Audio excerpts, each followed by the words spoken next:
Hello friends, waiting ticket लेकर अब train में चढ़ना आपको भारी पड़ सकता है। जी हाँ दोस्तों, रेलवे ने वेटिंग टिकट को लेकर बहुत बड़ा बदलाव किया है। जैसा कि आप लोगों को पता है कि पहले यदि आप टिकट काउंटर से वेटिंग का टिकट कटा लेते थे और टिकट कंफर्म नहीं भी होता था तो भी आप वेटिंग टिकट के आधार पर ट्रेनों की जो रिज़र्व बोगियाँ होती थी, चाहे वो एसी बोगी हो या फिर स्लीपर क्लास हो, उसमें आप वेटिंग टिकट के आधार पर यात्रा कर सकते थे। लेकिन अब रेलवे ने नियमों में बदलाव किया है।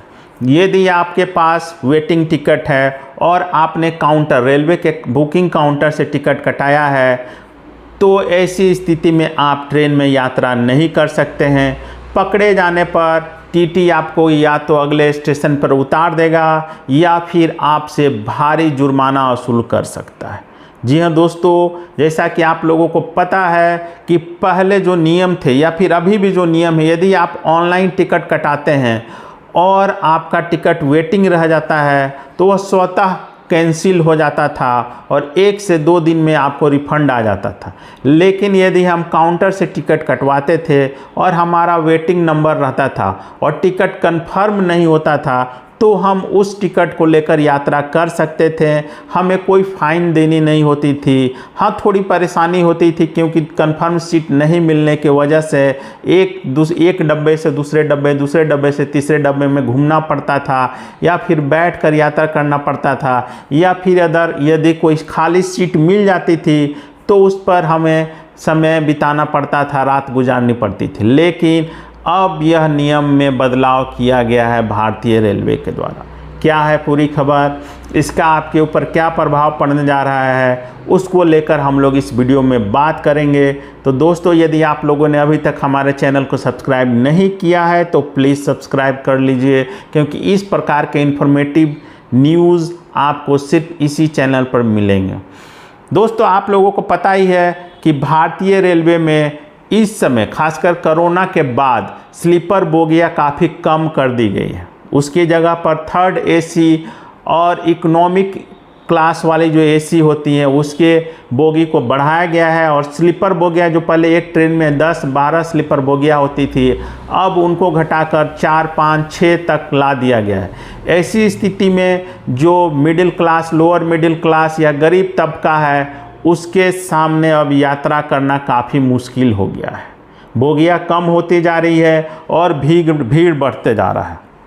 सरकार इस ओर ध्यान नहीं दे रही है। सरकार का ध्यान तो है कि कैसे हम दुनिया के सामने दिखाएं कि हमारे ट्रेनें वर्ल्ड क्लास की बन चुकी है। भले इसके पीछे जनता मरी जाए, मारी जाए, पीसी जाए। अब जो नया नियम लाया गया है यह काफ़ी परेशान करने वाला है।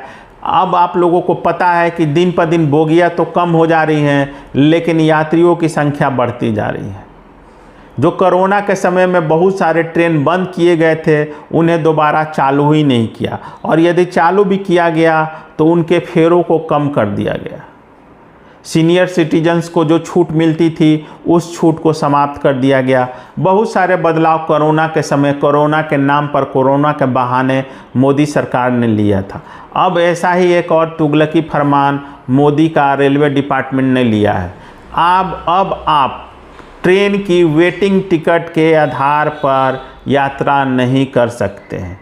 यदि आप यात्रा करते हुए पकड़े जाते हैं तो टीटी आपको नेक्स्ट स्टेशन पर उतार सकता है या फिर आपसे अर्थदंड फाइन वसूल कर सकता है। जी हाँ दोस्तों, अब जो नियम बनाया गया है उसमें जैसा कि आप लोगों को पता है कि पहले जो वेटिंग टिकट कटते थे उसमें यदि आप ऑनलाइन टिकट कटवाते थे तो वेटिंग टिकट यदि कंफर्म नहीं होता था तो वह ऑटोमेटिकली स्वतः कैंसिल हो जाता था और जो रिफ़ंड आपका आता था 1-2 दिन में आपका रिफ़ंड आपके अकाउंट में आ जाता था।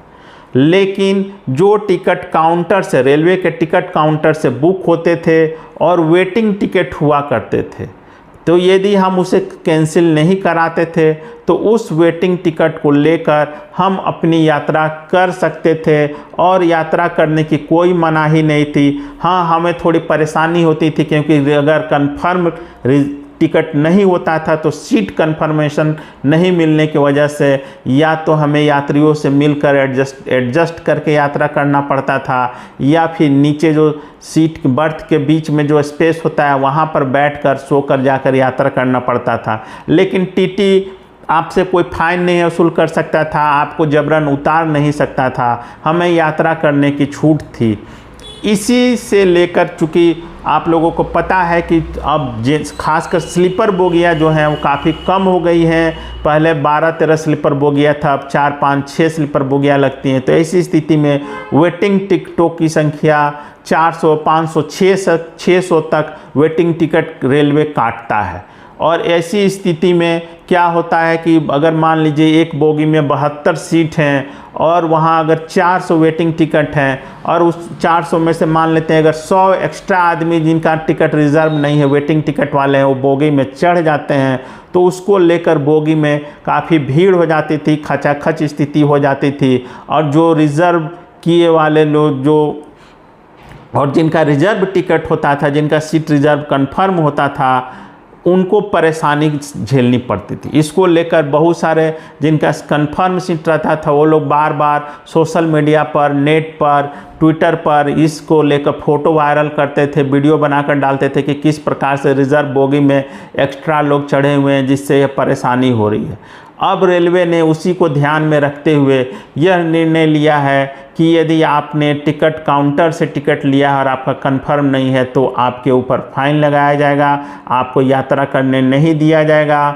और टीटी चाहे तो अगले स्टेशन पर आपको उतार भी सकता है। इसको देखते हुए अब यह माना जा रहा है कि चूँकि स्लीपर क्लास में गरीब तबके के लोग यात्रा करते थे, लोअर मिडिल क्लास यात्रा करता था, मजबूरी में लोग 3 AC में जाते हैं।